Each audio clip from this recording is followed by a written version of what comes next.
You learn pretty quickly that a quiet place can hide a lot. I moved to Cedar Hollow for the lake at dawn, for the kind of silence that lets you breathe again. And on the second morning, somebody blocked my truck and told me safety had a new price. My name's Owen Turner. I used to be a field surgeon. Long nights, impossible choices, and I come home wanting simple things. A stove that works, a rod that doesn't tangle, a porch where the light changes across the water. Instead, a woman in a polished blazer and a smile that cut like glass stepped in front of me and said, "Mandatory safety inspection," like it was kindness. Her name was Marla Whitcomb. She had a clipboard and an HOA title that made people nod. I asked for paperwork. She said, "This is for everyone's safety," and left.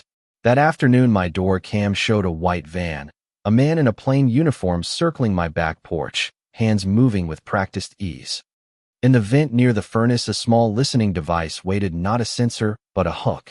Suddenly, the light bulb argument was a question of who gets to define safety and who profits when they do. I called Deputy Ellis and dragged my neighbor Hank into it. Hank knows the woods like a map. We trailed footprints down toward the dock, found a wire tucked under siding, and when I pried up a loose board, I felt something that makes your teeth clench. Someone had been inside my house while I was gone. Later that night, hiding behind a cedar, I heard voices and the familiar scrape of shoes on gravel. One of the men moved faster than the others, and when he tried to cut through the tree-line, I chased him. You'd think a man who once sutured wounds on a battlefield would be calm in a chase. Mostly I was clumsy and loud. We tumbled near a creek, and I ended up with mud on my knees and a hand on his collar while he swore and sputtered, and the world smelled like wet earth and diesel. Deputy Ellis showed up in time for the ride back, cuffs and all, and when we searched the van, we found keys, listening devices, and a stack of photocopied invoices stamped with Marla's HOA letterhead. Proof is a stubborn sort of thing. It doesn't shout. It waits for you to notice the accounts that don't line up. The next HOA meeting was a different kind of theater. Fluorescent lights, folding chairs, the kind of coffee that tastes like compromise. I stood up with the little device in my hand and said, plain as a rain day, "This is a bug." Marla put both hands around her clipboard like it was a shield and said, "Mr. Turner, there's no need for drama." I looked at her and said, "These are my walls, not your revenue stream." There was this pause, this audible intake of breath in a room that suddenly felt smaller. At the next meeting, I did something small but public. I brought an RF receiver, set it on the table, and played the signal from the bug on the big screen. You could hear a hiss, a voice, a sliding of plastic, ordinary, incriminating. Marla's hand tightened on her clipboard, and she said, "We never sanctioned this." Someone in the back muttered, "Then who did?" The question moved across the room like wind, and for the first time, people who'd nodded at rules started to ask for receipts. She tried the old tricks: calm voice, procedural talk, claims that tags and work orders were standard. But people can smell when something's off. They compare notes. The network of porches and barbecues and small talk is stronger than an HOA letterhead when it starts to smell like money. Marla's retort was swift. That night, a red compliance tag appeared on my door, citing electrical problems and threatening fines. Paper can be quiet cruelty. Bureaucracy can throw you out without a single shout. So we planned, not with heroics, but with strategy. Hank helped build a decoy, a high-end security sensor in a box, stickers and manufacturer paperwork tucked around it, left visibly on my porch where anyone could see it from the road. We pretended to be fumbling with the wiring, left a service sticker, and let the gossip do its work. Predators prefer the dark. We turned on the porch light and invited them to be obvious. That night, hiding at Hank's with a thermos of coffee and a pair of binoculars, I watched 3 men move down the lane like they belonged to the shadows. They were efficient, practiced hands. One of them was the man from my camera. Deputy Ellis and 2 others slipped out from behind the birch, body cams rolling. When the man opened the sensor housing and reached in, the cops moved in, and it was ugly in the best way.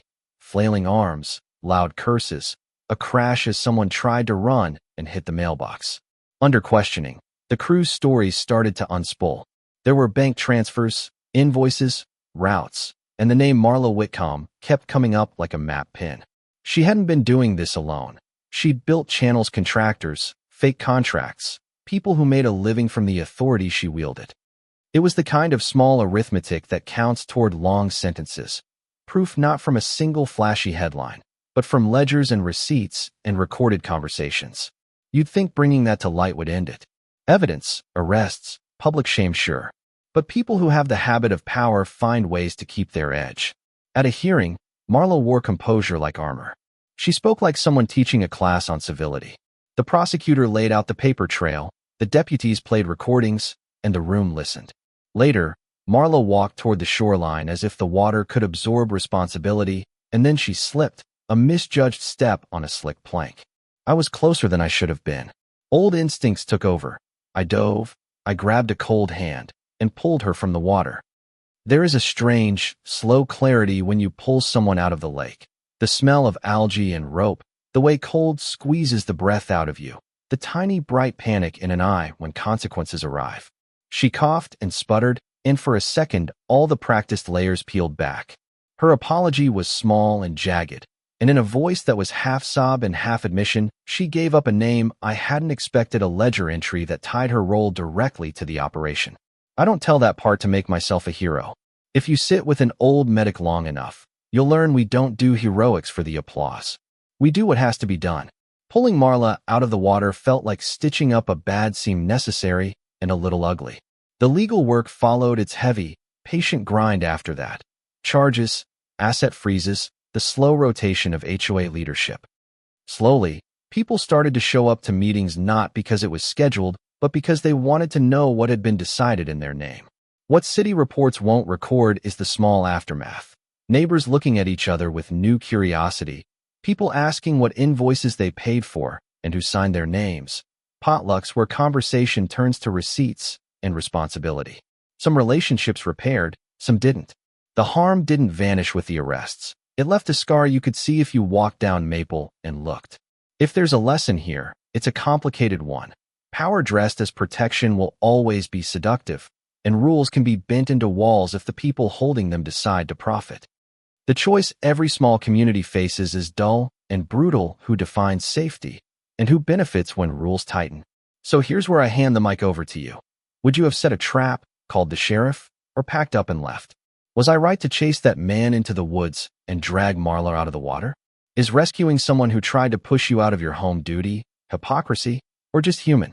Tell me what you think, share your stories, and if you've ever felt the weight of rules used like a hammer, drop it in the comments. Let's talk about what justice actually looks like in our neighborhoods.